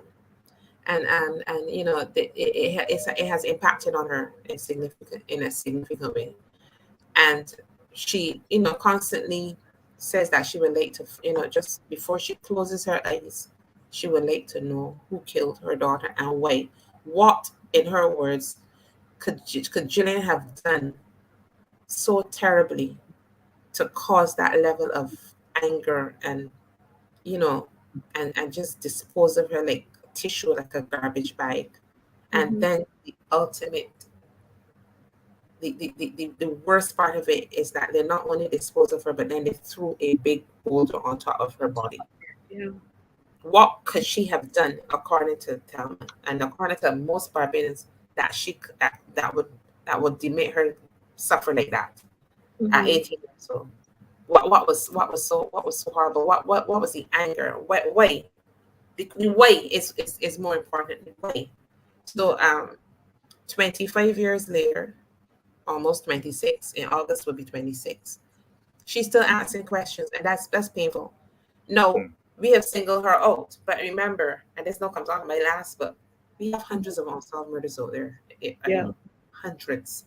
I've only touched on 10, but there are hundreds of unsolved murders. And for each of those unsolved murder is a family, a loved one who wants to have closure, who wants to know why there has been no justice for their loved one. And this is what's painful. We have people out there. So imagine we've had all these murders and there's been no closure. And some of these people are murders walking the street. People are exactly. Some of these people are walking among us. Some of them may have even bought the book. Some of them maybe even in this room. We don't know. We don't know. We could be sitting next to them in not this room. Not this room. We could be sitting and with them walking among them. We just do not know. And that is the scary part because Barbados is very small. And we have several unsolved murders. I don't remember if it was in the book or if I just heard someone say it, but I think did somebody say that as a result of reading the book, or is it in the book? Anyway, you'll tell me anyway, that if you were to do a search of the wells in Barbados, that you'd be surprised about the amount of bodies you'll probably find in them. No, that's not in my book. Okay. But the reality is we do not know, and there's still people that are missing. So I mean, there are some people that are missing that are presumed dead, and as I said, Barbados is only so small, and because I've started writing these books, when I pass certain areas, I wonder, your mind starts to tick like, this is a deserted area with, are some of these people that are missing in this particular area? Where are they? And it really brought back reading the books. Really brought back a lot of memories too, because I think I don't pick up people in my car, strangers in my car, and if I'm in my car with a girlfriend or another woman or what have you, definitely not picking up people. The only time I believe that I've ever picked up a stranger, not me personally, but the man who was driving, right? And that came up of one of the stories that was in one of the books with the two young ladies who were driving and they picked up a stranger. And I think growing up, that was one of the stories that we always used to hear about. You know what I mean? You want to talk about that a little bit? But that was also a painful story because that was crazy and hard to read. Oh my God. Sorry. They were just being good Samaritans, and But I remember when that happened, which was in 1986, I think. Because I always used to read crime stories. I just find it a bit macabre now I think about it. And I used to read these stories growing up, and I was like, why would she give him a ride in her car? And then I remember her family came out and said they do not believe that she gave him a ride because she was not that type of person to give him to pick up strangers and put them in her car. So they believe there was more to that story than meets the eye. I do not know. Remember, there were two ladies in that particular incident. One of them survived. Again, made for movie stuff because he placed her in the trunk and proceeded to go ahead and kill this other lady. What I am hoping comes out of some of these stories is lessons learned. Is what? Lessons learned. Lessons learned. Okay. Yes, and in that particular story, even though you may want to be a good Samaritan, you always have to consider the dangers of being good Samaritans. And I see people every day in Barbados, even in COVID, where you're not supposed to be doing this. Not me. Kitchen raids and so on. Outside of the danger of being killed, you do not know if this person has COVID. Why are you even risking hitching a raid? You understand what I'm saying?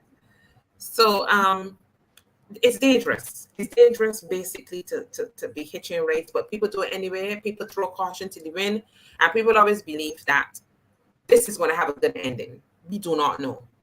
We have to always consider a worst case scenario, and I'm hoping that even though the young lady lost her life and it's extremely horrific and heinous what he did, I am hoping that, it will make people think, I should not get into this, or even offer people that I do not know a ride in my vehicle, because at one point they forgot that he was in the vehicle. Yes, they were just talking, and that can happen. I can see how that can happen, but until they felt the knife, they only felt the knife at her throat. It was a horrific story, and he's still in prison because he was initially sentenced to death, but he was it was commuted, and he's in prison, and he still is in prison now. So I believe he will spend the rest of his life in prison. Do you think that in Barbados we are very, what's the word? Cavalier is the word, I think, about how we traverse, because we are so comfortable. We walk around Barbados, we walk through the cart road, and and we don't think anything of it. But then when you're reading all these stories compacted in a book about people doing these very natural everyday things that we do every day and losing their lives just living, I mean, is that part of the lesson that you want people to have? Okay, so the Canefield murders, what happened in those stories was, again, people just doing what they believe they should do. They apply for a job, because that's the end, the backstory of that. Really, these persons apply for a job, and they saw this ad in the newspaper, and when they applied for the job and they went for the interview, they were basically assaulted and in some cases murdered. Some women were able to escape, some were not. Again, we have to be very cautious.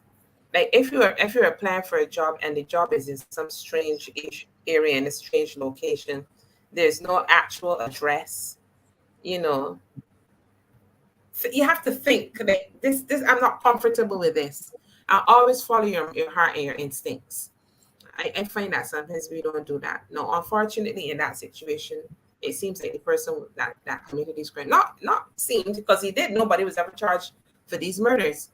But he left the island, and I don't think he ever came back. I'm not sure if he did. But we have to be very careful. We have to pay attention to our surroundings.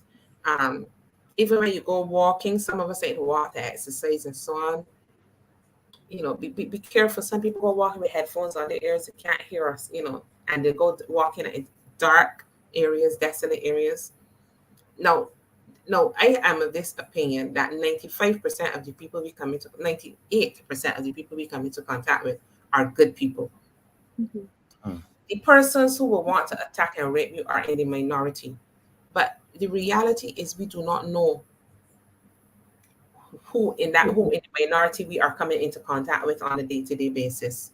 Most people pass you, speak, do whatever. They don't want to sodomize you, they don't want to rape you, whatever. But you always have to, I'm not saying you have to be paranoid, but you always have to be aware of your surroundings and try to be as safe as possible, because we just do not know. COVID just happened, and COVID is a once in a 100-year event. 1% chance anyone giving year in 100 years that this will happen, and we just had it. So if there's any small chance, you need to be extremely safe. So Kim, are any of these cases, these cold cases, where the murders have not been solved, or any of them being, I probably shouldn't call them cold cases, or any of them, but this is the actual question, are any of them being investigated still actively, or are they actually cold cases now? The definition of cold cases vary. A case can be cold when they're absolutely, but the general description is a case is cold when all leads have dried up. There's no new information coming in after a particular time period. So let's say 3 years, a year, 6 months, whatever. Once there is nothing coming in, no new leads, nobody's saying anything, nobody's giving you any information, the case is considered cold. However, the Barbados Police Service would indicate to you, or would say to you, that a case is always active. It's just that nothing is coming in, but the case, if there is new information, then they will continue to investigate that case. They may not be actively investigating the case, but they're not just going to put the case there and say it's dead. Okay. they're going and I have witnessed this for myself, because let's look at the Julian May case. That murder happened in 1996. But there has been information coming in on that file as recent as, I would say, 2-3 years ago. Because people do come forward and give information. What the police do with it is, or are able to follow it is important. One of the murders in my last book happened in 2004, I think it was. And again, people come to the police and give police information, and it revives cases. But the reason that particular case was revived is because the persons who committed the crime are allegedly dead. So people came forward, know that they feel a little more comfortable and give information on it because the person's dead. Unfortunately, that would still remain a cold case, because in the absence of an arrest, a case cannot be considered solved. So remember, dead man can't tell any tales. They're going on the word of a person who's still living. If he says the other two persons kill this man, and I'm telling you this and I have the information, they cannot prove it because the people are dead and they can't question them. So it is still considered an unsolved murder. What is the most common? But generally, as I said, the police would indicate to you that they still work on all cases. If there's any new information coming in, they will add the information until, basically. Okay, so that's good to hear. What are the most common types of crime that take place in Barbados?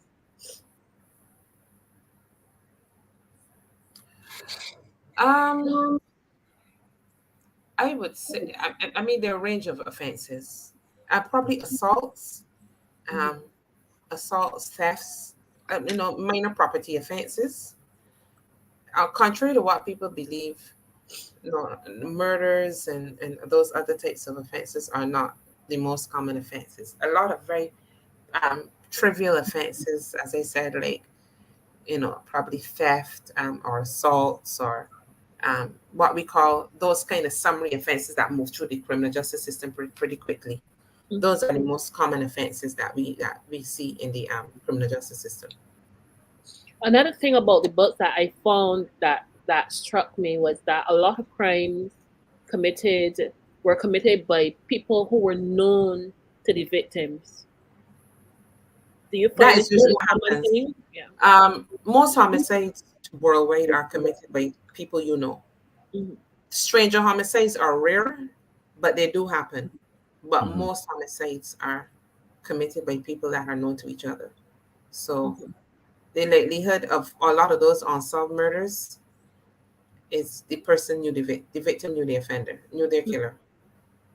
And that's where police will probably start their investigations. No, the challenge is that some of these crimes, like some of these unsolved murders, are drug related, and those drug related murders are very difficult to solve because in the drug world, people do not talk. You do not snitch. That's the code of the street. You do not snitch. A snitch, a kachar, is an outcast, and basically people do not snitch. So getting people to come forward. I hear that word in so long. I know, but that's prison slang. That's street slang, actually. That's street slang. Where last did you hear that word? Anyway, go ahead.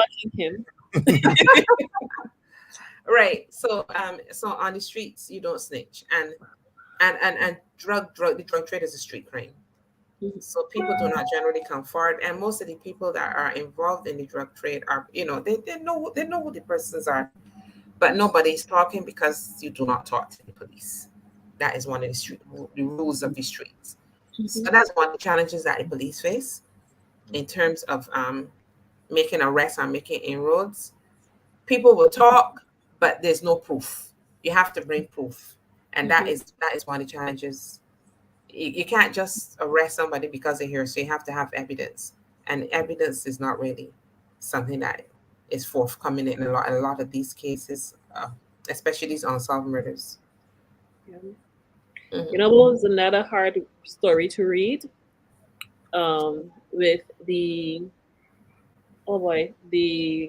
family of that supermarket down there in Black Rock.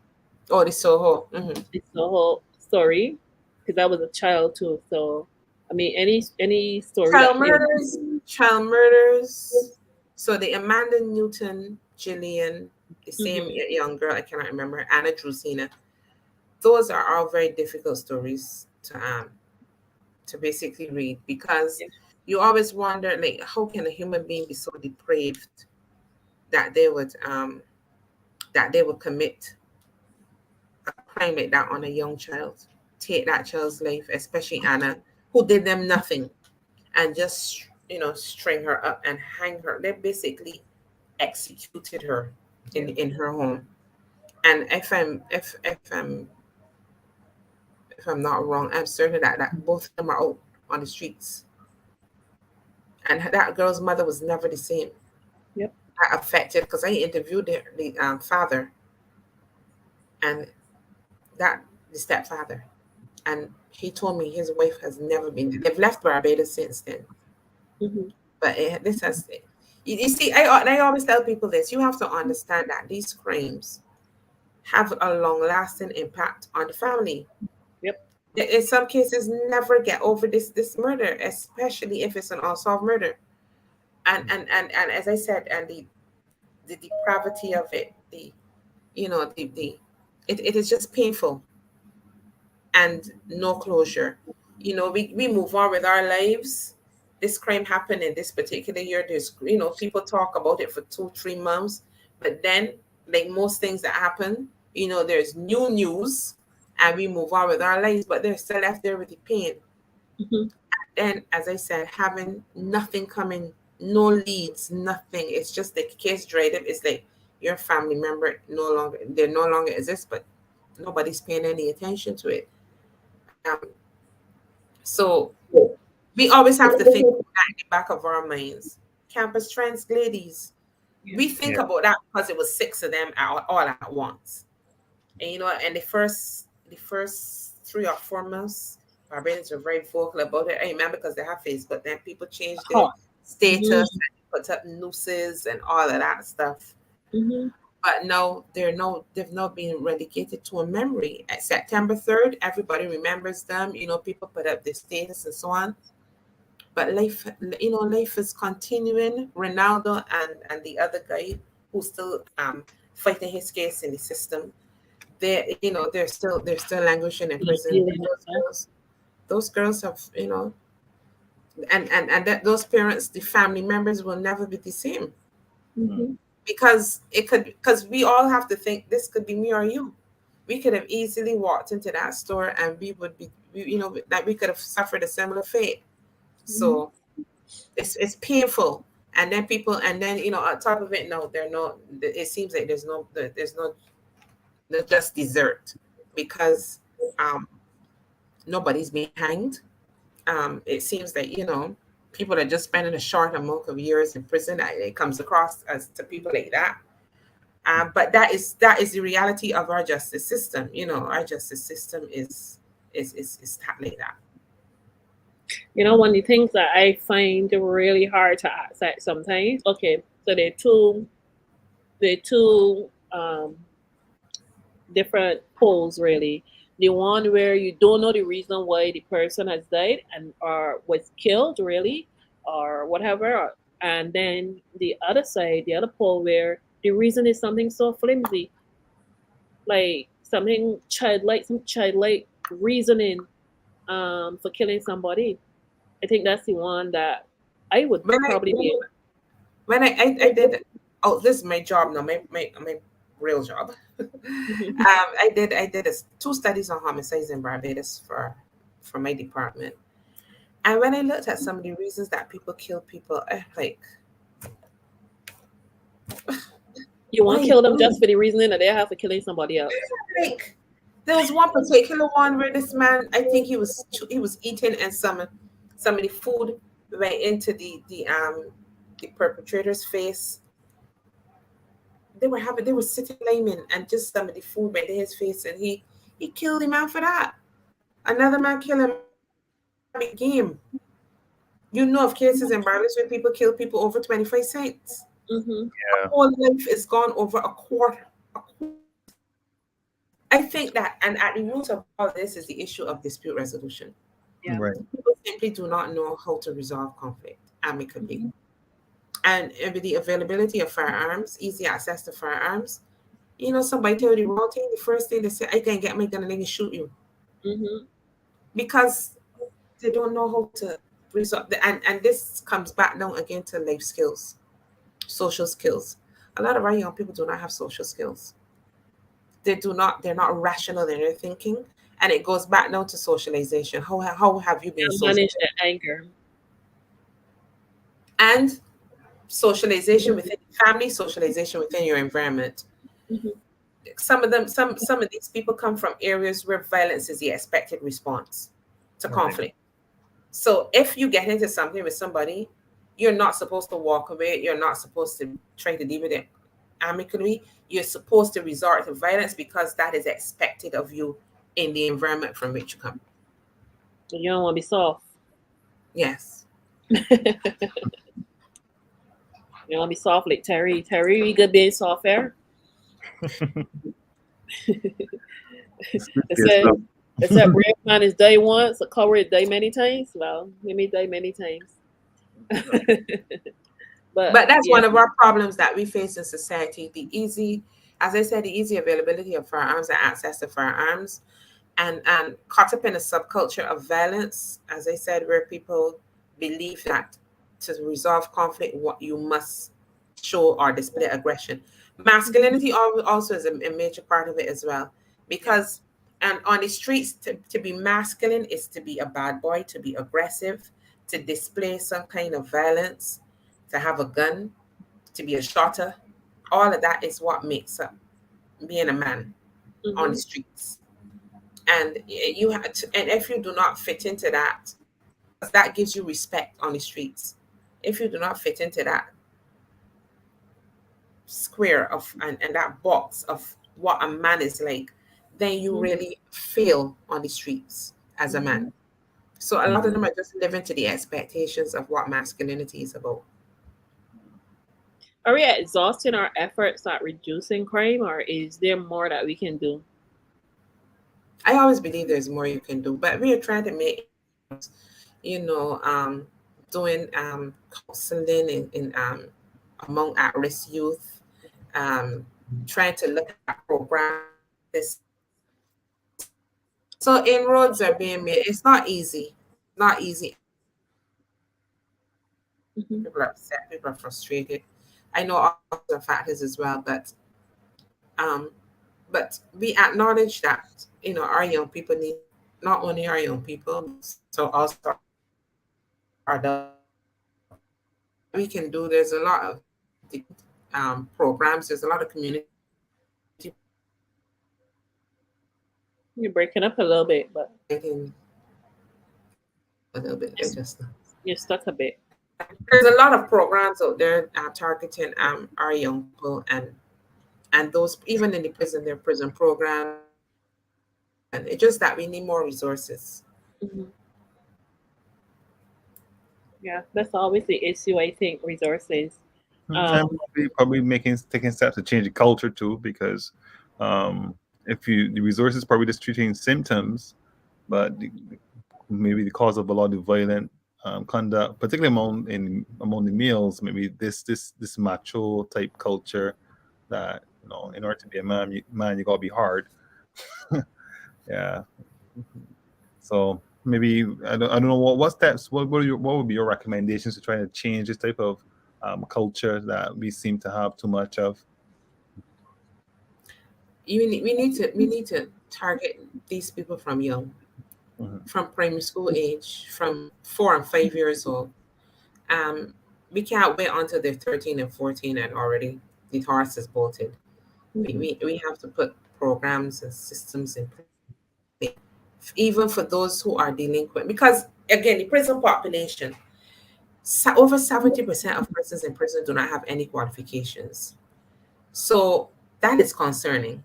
So, and many of them drop out of school, or they drop themselves out of school. By 14, so on, they're done with that. So we need to work with our young people. We have to have the safety net for those children who may not be academically inclined, but you have to find what is their niche before they end up on the block and then they end up in the criminal justice system. So we need to have more programs, mentorship programs. We need to have programs to as I said, target our at-risk youth, even school after school programs, find their niche. Because I find what happens is a lot of our young, but when you go into the prison, you see the kind of talent these fellows have. And you ask them, where was this talent before? And they only discover their talent when they're in prison. Why does it have to? Why do we have to wait till it gets to that? Why you can't from 4 or 5? Because that they didn't just wake up and become talented artists, be able to build all the stuff that they built up there. That is something that know that you're in prison, that we were unable to why do we have to wait till it gets there? So we have to work with, as I said, work with our from knee high, mentor them, because a lot of them do not have any kind of mentorship, Right. Or any role models to look up to. So At least not positive ones, right? exactly. Look at the messages we're sending to our young people in our society. I find that we sometimes are very hypocritical, and the young people are watching, and they're seeing that we're hypocritical. Yep. So in 1 minute we're condemning one thing, but then we're uplifting it in the same thing in another way. We have to be consistent with our behaviors, with our values, with our morals, because they're watching. They're watching. Our young people are watching, and they're emulating what they're seeing among their adult population. It's true. When Hoy is asking, is there a lot of public awareness and public education as it relates to reducing crimes? Public awareness. Well, I mean, the Barbados Police Service has a crime prevention officer. They put up messages out there about crime, and they go and talk to communities and so on. That's a question for the police to research. But the police have a crime prevention officer, Mr. Griffith, and he goes out there and does a lot of public awareness. They do have ads on television and so on, and they go into communities, as I said, going to schools and talk about crime to school children and to and as I said, once a community asks for it, they come in and they give them even things about protecting your property and so on. So yes, to answer your question. There used to be police outposts in some of these areas. I see a lot of them are closed up and overgrown and stuff now. Do they still? Really? Yeah, like the one right there when you're driving through. What's that called down there near the farm? They have one right down the right hand. The whole community. Because community center. Community center. I mean, where the police used to be. So you got like 2 police posted in neighborhoods and stuff like that. I don't know if I see that a lot anymore, but maybe I don't know. I just don't know. Maybe it still happens. Okay. But I want you to tell us though, Kim, because this has been a very good conversation. I think the audience has really been enjoying it. Where can people buy your books, and are they available? I know I have some in e-copy, but so people like me, can we get all of them in e-copy? Because I ain't going in the store shop. I buy almost everything in e-copy. The only reason I haven't read all your books is because I've been having to do some heavy reading recently. But I'm definitely gonna have to read that one on prisons. I think that sounds like a really interesting book. But where can we get them? Well, all the bookstores have them, or you can get them directly from me. If you want them cheaper, you get them from me. Bookstores, you can get them on the bookstores, and you can also get them on Amazon. All of them are on Amazon? Yes, all of them are on Amazon. Right now, I'm having a special though, where you can get the last book. You can get that for $25, which is Sex, Drugs, and Murder. Okay. And you can still get Barbados Most Wanted. Barbados Most Wanted is $30. And Murders That Shock Barbados is $35. The one on the prison is also $35. So the cheapest one is the Sex, Drugs, and Murder, which is the last book on solved murders. But they're a little more in the bookstores. So Cloister, Days Bookstore, Pages, Braden's. Yes, you can get and UE Bookshop. Excellent. And of course on Amazon. Dee says she bought hers on Amazon. Okay. Angela is trying to get one free. She wants you to give her one free book on this program tonight. But how But you know? How you know you can get the But book how will they answer? get them? They have to get it from you, Ayo. Well, if you They give have to away answer one the question. free one, then yes. But they will have to. You have to win this book, though, Angie. You can't just get this book. don't encourage Angela in this Criteria prayer. for Don't buy the books. No, she will have to answer a question. Well, anybody will have to answer a question. All right, you answer the question, and whoever answers the question correct, the first correct answer will get that book. And Kim is gonna answer the question. But which book are you going to raise the question? You have to tell me which one. Okay, the last one. The last one. Okay, and that is set. The last one. Wait, no. I'll give you a copy of Barbados Most Wanted. The best one. Well, that I've read. Okay, so she's gonna give away a copy of Barbados Most Wanted to one lucky viewer, but that viewer must answer this question that Kim is going to answer, and the first correct answer. And you have Kim, if I don't know the answer, you have to text me the answer quickly here. Okay. We get that book. Okay, I'm thinking because obviously I don't have to think of a question. That is not very easy. Mm-hmm. And before you answer the question, this book is not going to be given away. There's also a group prize that you can get all the books at $120 now. Is that what I saw somewhere? Yes, that is correct. A package deal. Yes. So those of you in the audience just know that also. All right. Okay. So Mark Young wrote an article called "Who Guards the Guards" to the Nation newspaper. I want to know, what was this story in relation to, and what year did it happen?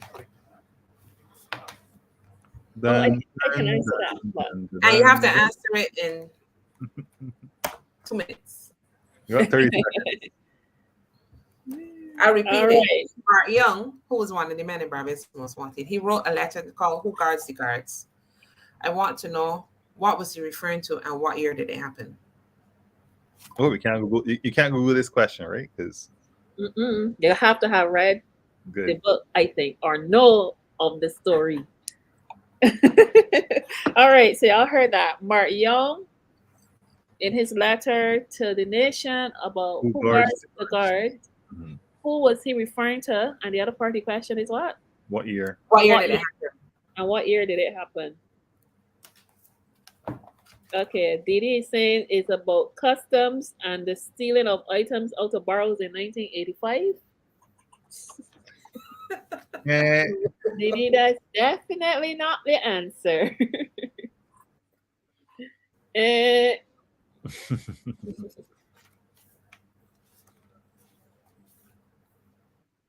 So anybody knows Mark Young's letter to the Nation newspaper about who guards the guards?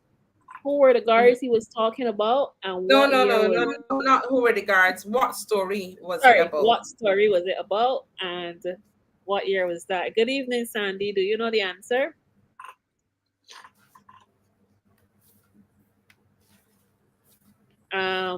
Jess Cummins is saying 1986 about the death of Michael Agard. Jessica? No.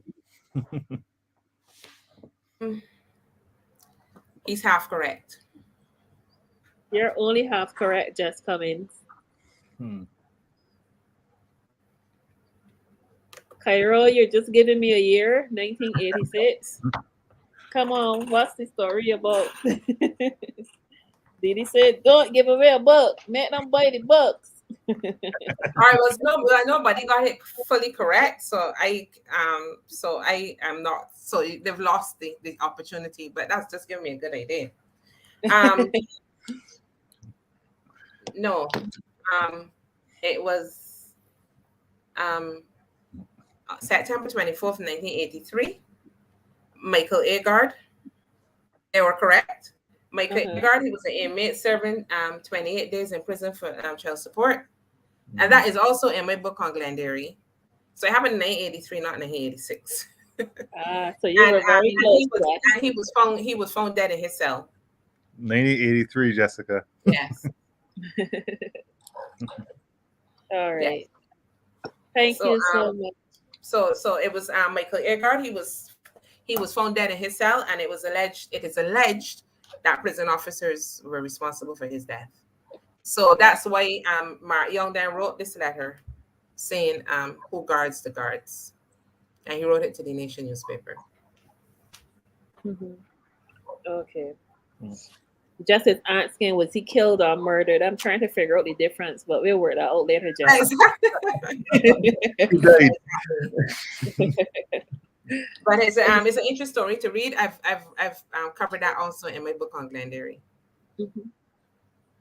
Okay, Anya is celebrating her 1 year anniversary. Her 1 year anniversary today, being on JPOW.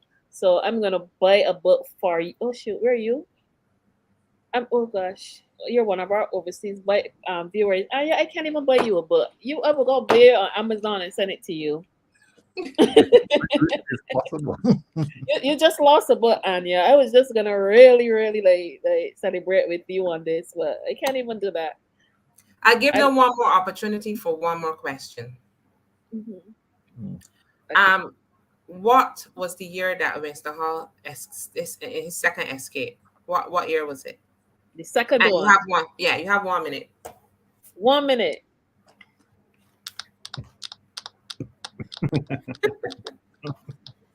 Thank you, Wayne. 1 minute to tell me this. To tell Kim the second escape by Winston Hall. What year was that? Didi says 1982. No. Kim look confused. That doesn't sound like it. Can't be 1982 because Winston Hall killed Cisna in 1985. Aha. Paul Bentham says 1986.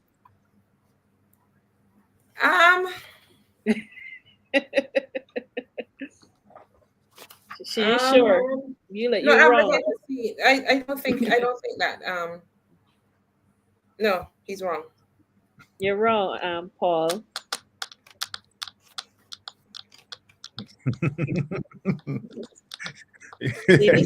Didi, I guess 1987. 1988, 1989. I'll show you if you can see.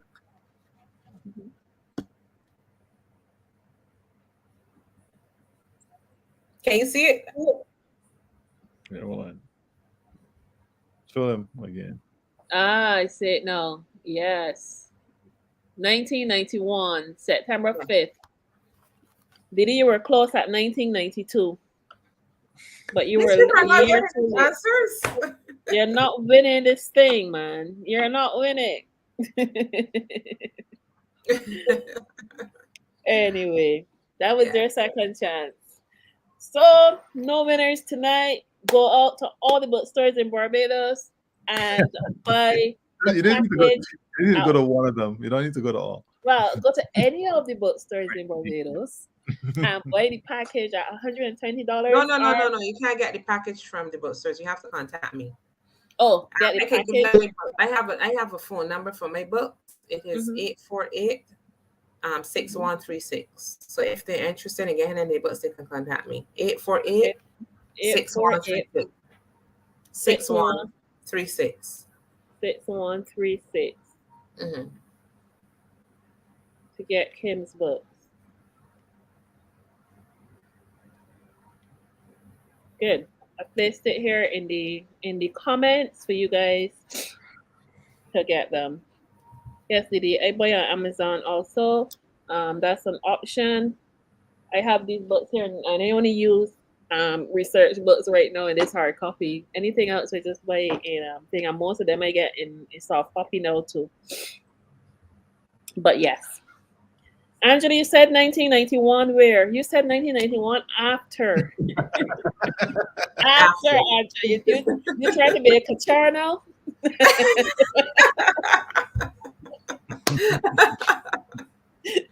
No, Angela, you're pulling strange.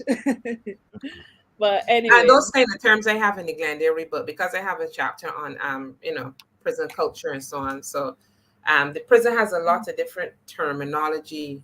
And it's totally fascinating. what you learn on it, and obviously they bring a lot of street talk into the prison. Yeah. So a kachar in prison is like the lowest of the low. In the prison culture. Of course, the prison has a hierarchy, so kachar is at the bottom. Oh, Lord. Angela, I'm sorry for calling you that a label. I apologize, Angie. Kim is Dee asking if you wrote about boogaloos. Where are we going with this? That's in the Glenderry book. Oh, it's in the Glenderry book. Okay. Yes. Yeah. So yeah, she did. Anyways, it's a very long comment here, but we have to tidy up. Is 7:01. So we are a minute out. Kim, before we go, is there anything that you want to leave with us? Any last word, anything? You can take a few minutes and well, not a few minutes, 30 seconds or so. Anything you want to say before we go? To come out and support my books. Get his support. All right, start again because they're breaking up a bit. Mm-hmm. They're not hearing you.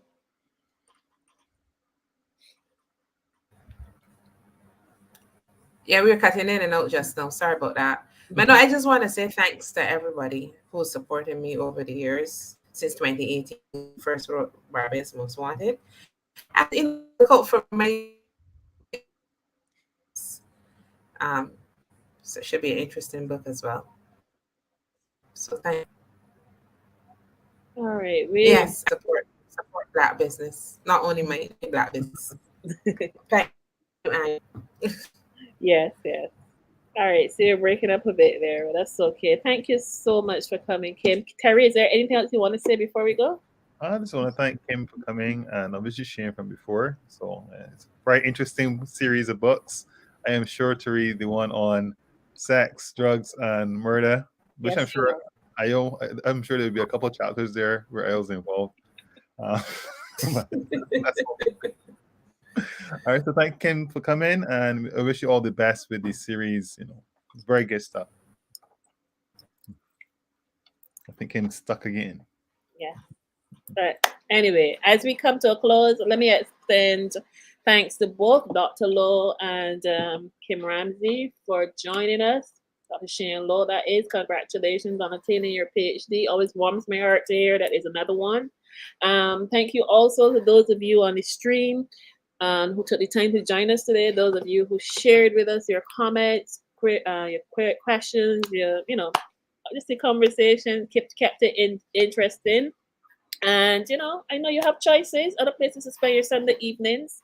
So thank you for being here. Those of you who are new, subscribe now, turn on your notification and join us right here next Sunday. And please invite your friends along. And of course, live long and prosper. I didn't know I had a choice. I have someplace else I could be. Thanks for watching Just Politics, Our Worldview. You can find us on Facebook and YouTube at JP, Our Worldview. And don't forget to like, subscribe, and smash the notification bell so you'll know when we upload new content. Join us next time.